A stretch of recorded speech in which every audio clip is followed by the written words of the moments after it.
Section C, third section, 4 marks question.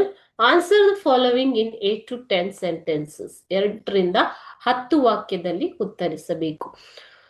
How did the sailors regain their confidence to overcome a great peril in the poem Ballad of the Tempest from March 2024? Peril ಅಂತಂದ್ರೇನು? ಸಂಕಷ್ಟ ಮಕ್ಕಳೇ. So ಒಂದು ಬೃಹತ್ ಸಂಕಷ್ಟದಿಂದ ಅವರು ಹೇಗೆ ಪಾರಾದರು, so ಯಾವ ತರ ಅವರು ಆತ್ಮವಿಶ್ವಾಸವನ್ನ ತಂದುಕೊಂಡರು ಅಂತ ಕೇಳ್ತಾ ಇದ್ದಾರೆ.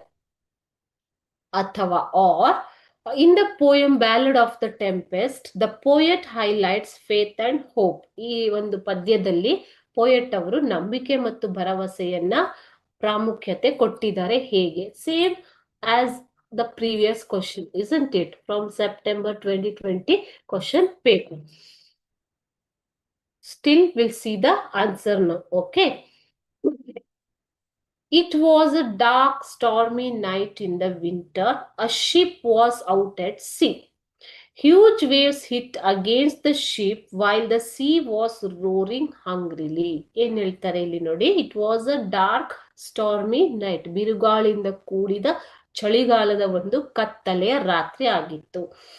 A ship was out at the sea. ಹಡಗು ಸಮುದ್ರದಲ್ಲಿ ಹೋಗ್ತಾ ಇತ್ತು. Huge waves, ಬೃಹತ್ ಅಲೆಗಳು ಸಾಗರಕ್ಕೆ ಬಂದು ಅಪ್ಪಳಿಸಿದವು. ಅದೇ ರೀತಿ ಸಾಗರವು ಬೋರ್ಗರೆಯುತ್ತಿತ್ತು, ಅಂದ್ರೆ ಗರ್ಜಿಸುತ್ತಿತ್ತು, ಅಂದ್ರೆ ಬೋರ್ಗರೆಯುವುದು. ಹಸಿವಿನಿಂದ ಬೋರ್ಗರೆಯುತ್ತಿತ್ತು ಅಂದ್ರೆ ಯಾರನ್ನು ಬಲಿ ಪಡೆಯೋದಿಕ್ಕೆ ಕಾಯ್ತಾ ಇತ್ತು. ಅಷ್ಟು ಭಯಾನಕವಾಗಿತ್ತು. It was that much frightful situation. Okay. The sailors with scared that sailors were scared that they would die. ಅವರು ತುಂಬಾ ಭಯಭೀತಗೊಂಡಿದ್ದರು, ನಾವು ಸಾಯುತ್ತೇವೆ ಅಂತ. So they crowded together in the cabin. So ಅವರೆಲ್ಲ ಸೇರಿ ಒಂದು ಕ್ಯಾಬಿನ್ ನಲ್ಲಿ ಗುಂಪುಗೂಡಿದರು. ಕ್ರೌಡೆಡ್ ಅಂತಂದ್ರೇನು ಮಕ್ಕಳೇ? ಗುಂಪುಗೂಡು. ನನ್ ಕುಡ್ ಸ್ಲಿಪ್, ಯಾರು ಮಲ್ಗೋದಿಕ್ಕೆ ಸಾಧ್ಯ ಆಗೋದಿಲ್ಲ. Not even the strongest among them, ಅವರಲ್ಲಿ ತುಂಬಾ ಸ್ಟ್ರಾಂಗ್ ಇರೋರು, ಧೈರ್ಯಶಾಲಿ ಇರೋನು ಕೂಡ ಭಯಭೀತನಾಗಿದ್ದ. They sat in the darkness and prayed, ಕತ್ತಲೆಯಲ್ಲಿ ಅವರು ಕುಳಿತು ಪ್ರಾರ್ಥನೆ ಮಾಡೋದಿಕ್ಕೆ ಶುರು ಮಾಡ್ತಾರೆ ಮಕ್ಕಳೇ. ಆಸ್ ದ ಟೆಂಪೆಸ್ಟ್ ಕಂಟಿನ್ಯೂಡ್, ಚಂಡಮಾರುತ ಕಂಟಿನ್ಯೂ ಆಗ್ತಾ ಇದ್ದ ಹಾಗೆ. ಟೆಂಪೆಸ್ಟ್ ಅಂದ್ರೇನು? ಚಂಡಮಾರುತ ಕಂಟಿನ್ಯೂ ಆಗ್ತಾ ಇದ್ದಾಗ the captain gave up hope and said they were lost. ನಾವು ಕಳೆದು ಹೋಗಿದ್ದೇವೆ ಅಂತ ಕ್ಯಾಪ್ಟನ್ ಏನ್ ಮಾಡ್ತಾನೆ? ಭರವಸೆಯನ್ನ ಕಳೆದುಕೊಂಡು ಕಿರುಚಿಕೊಳ್ತಾನೆ.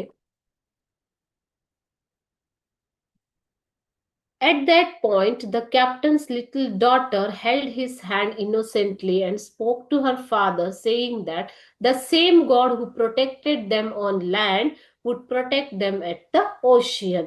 So she asked her father, she took her father's hand and said that we pray to God to protect us. He is protecting us on the land, isn't it? In the same way, He will protect us in the ocean also. Don't get scared, like that she told. Okay. Her faith in God filled the seamen with hope. ಆಕೆ ದೇವರಲ್ಲಿರುವಂತಹ ನಂಬಿಕೆಯು ಅವರಲ್ಲೂ ಕೂಡ ಒಂದು ಭರವಸೆಯನ್ನ ಹುಟ್ಟಿ ಹಾಕಿತು.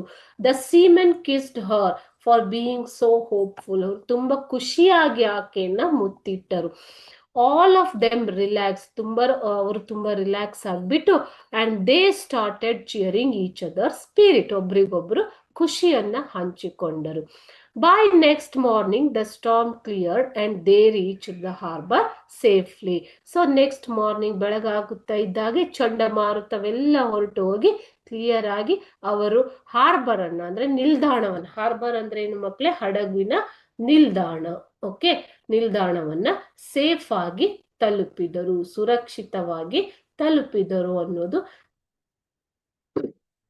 ಈ ರೀತಿಯಾಗಿ the poet, in this way the poet highlighted the faith and hope in the poem. Okay.